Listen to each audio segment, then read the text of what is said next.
Salam aleykum değerli izleyiciler.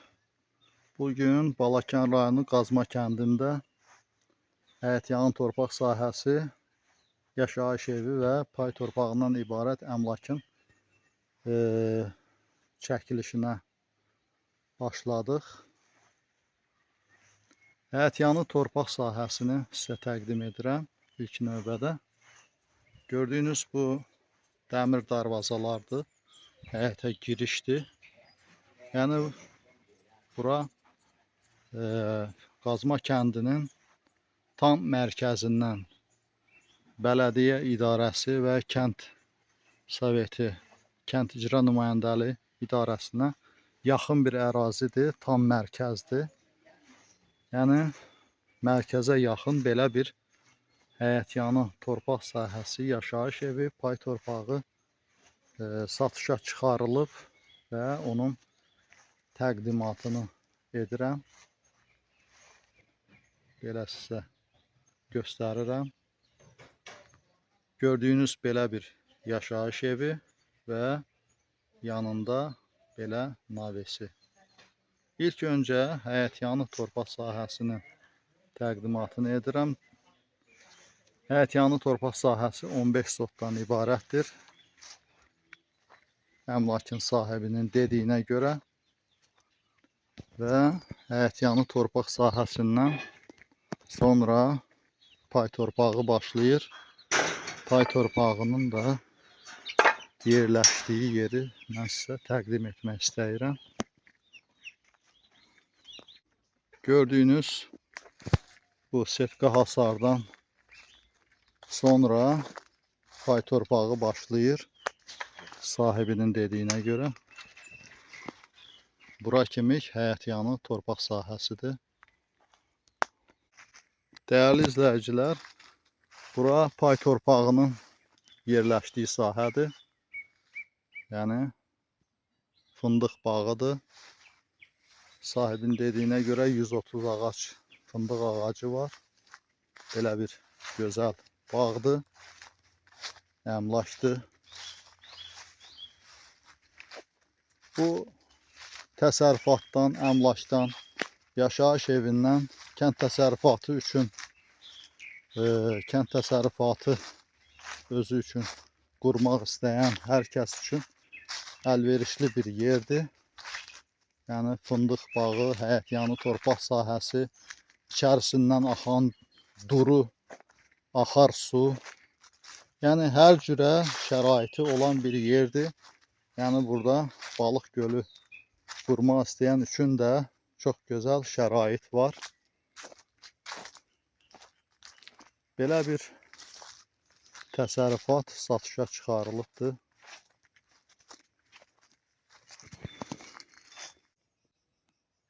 Gördüyünüz kimi buradan bağdan yüksək gərginlik də keçir. Deməli gərginliyə kimi burada 45 sotluq torpaq sahəsi bu əmlak sahibinindir. Və o yüksək gərginlikdən o tərəfə xeyli bir məsafədə yenə bağ, bağça bu əmlakın sahibinə aiddir. Ancaq özünün dediyinə görə sənəd bu yüksək gərginliyə kimikdir. 45 sot pay torpağı, 15 sot həyətyanı torpaqdan ibarətdir. Yəni yüksək gərginlik olduğu yerdən də irəlidə olan torpaq da bu torpaq sahibinə aiddir. Gördüyünüz kimi belə yüksək gərginlikdən o tərəfə yer uzanır. Düz axırıncı hasara kimi.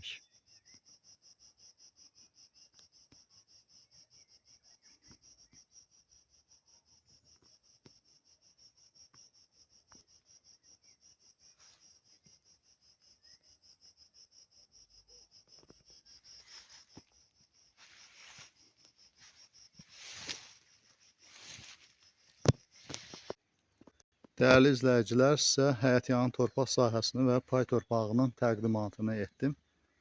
İndi evin daxili görünüşünü sizə təqdim etmək istəyirəm.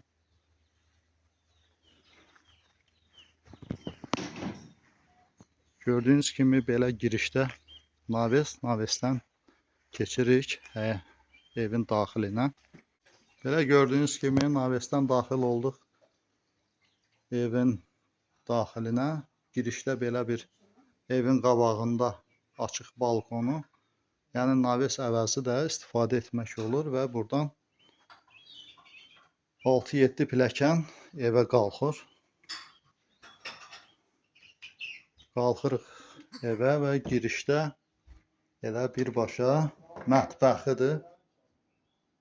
Gördüyünüz kimi belə bir mətbəxdir və mətbəxdən arxa tərəfdə hamamı.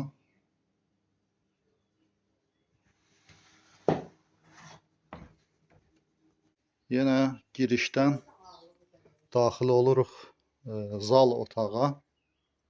Belə bir zal otaq və arxa tərəfdə də 2 yaşayış otağıdır. Gördüyünüz kimi belə yaşayış otağı və digər tərəfdə də belə bir əlavə otaq. Cəmi 3 yaşayış otağından mətbəx və hamamdan ibarət yaşayış evi. 15 sotluq həyətyanı torpaq sahəsi və 45 sotluq pay torpağı və həmən pay torpağından da əlavə, yəni istifadədə əlavə torpaq var. Dəyərli izləyicilər, belə bir əmlak satışa çıxarılıbdır. Yenə qeyd edirəm, yaşayış evi, həyətyanı torpaq sahəsi, pay torpağı və birlikdə satışa çıxarılıb. Ümumilikdə 60 sotluq, yəni sənəd üzrə torpaqdır. Yəni əlavəsi də var torpağın. Belə bir yaşayış evi satışa çıxarılıbdır. Dəyərli izləyicilər, əmlakla maraqlanan hər kəs bizimlə əlaqə saxlayıb ətraflı məlumat əldə edə bilər. Yenə qeyd etmək istəyirəm ki, yəni sənəd üzrə 45 sotluq göstərilməklə burada əlavə torpağınla 1 hektar, yəni bağ hissəsi var. Ümumilikdə belə götürəndə, yəni həyətyanı torpaq sahəsi, bağ hissəsi belə 1 hektar torpaq sahəsindən ibarət əmlakdır, içində yaşayış evindən. Belə bir təsərrüfatla məşğul olmaq istəyən, təsərrüfatdan xeyir götürmək istəyən hər kəs bizimlə əlaqə saxlayıb ətraflı məlumat əldə edə bilər. Videoları bəyənib kanalımıza abunə olmağı unutmayın. Əmlakın dəyəri videonun altında göstəriləcəkdir. Sağ olun, dinlədiyinizə görə sağlıqla qalın.